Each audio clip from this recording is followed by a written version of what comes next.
What in the heck is heat embossing? Do I need it? Do I need to know how to do it? Is it an essential crafty thing to know? In this video, I'm going to give you the quick 411 on what heat embossing is and if it really does jazz up your projects. So if you're interested, hang with me. We're getting started. Basic heat embossing. I'm going to use the same embossing ink and the same embossing powder, but I'm going to do one on one white cardstock and one on a navy blue cardstock. So I am inking up my stamp with the Wow embossing ink. I prefer this embossing ink because it is slow drying, so I don't have to work like super fast and worry about my ink drying.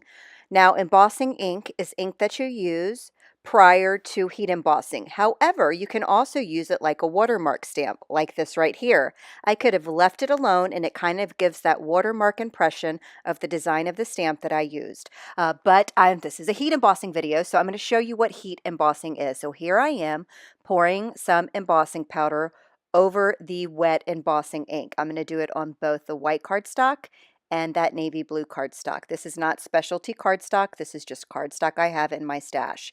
Then I'm working off of a piece of scratch paper, so I funnel it back into my embossing jar, and then I heat my embossing powder. Just look at that embossing powder melt. You can obviously tell when it melts because it turns into a shiny look. It shows up a lot better on the dark cardstock, but there's something to be said about the white cardstock too. So once that embossing powder is dry, you'll notice that it's smoothed out and it's shiny and it no longer looks like powder.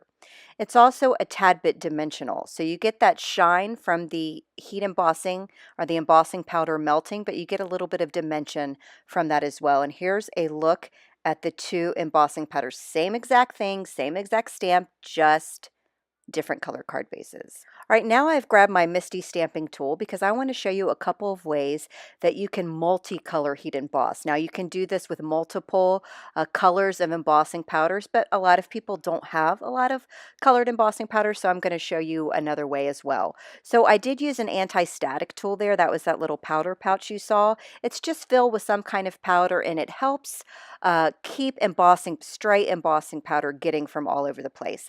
I only want my embossing powder to go where the embossing ink is. In this case, this was a tree that I inked up with the Wow embossing ink. Here I am sprinkling a little bit of pink embossing powder from Wow onto the tree, and then I'm going to finish off the tree image with this gold color. This is going to give me a multicolored tree. Now I could have gone in with a whole bunch of different colors, created a rainbow tree or whatever, but for boom, I've got this beautiful pink and gold tree, and it's just really pretty against that stark white background. You don't need specialty paper for heat embossing either. You can just use the cardstock you have. All right, so what if you don't have a lot of colored embossing powders? Well, this is when those colored ink pads will come in handy. And I am using my Misty stamping tool specifically because I am inking up the stamp with different color inks. So I need to make sure that I stamp in the same place every single time. I'm just going in with a couple of different colors here. I tried to stay in that yellow and pink family. Then when I'm done inking up my tree, I'm going to ink up that same stamp with that embossing ink from Wow. Then I will stamp right over the tree. So now my inked tree is covered with that embossing ink. So now I can go over with some clear embossing powder and heat set it that way, and I'm still going to get the beautiful shine that you get from that melted embossing powder, but I didn't have to go out and buy a bunch of different colors embossing powder, if that makes any sense. Now these are a lot more vibrant inks that I use, so the colors when you see the side-by-side comparison is obviously incredibly different, but that shine and that dimension is exactly the same. So those are a couple of ways that you can get multiple colors.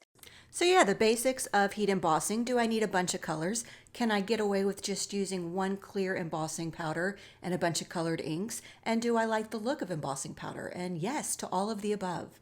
I have an entire playlist dedicated to embossing powder techniques linked right here. Check it out. This was just an introductory video to get you started, but check this video out and you'll see loads of techniques. I'll see you next time.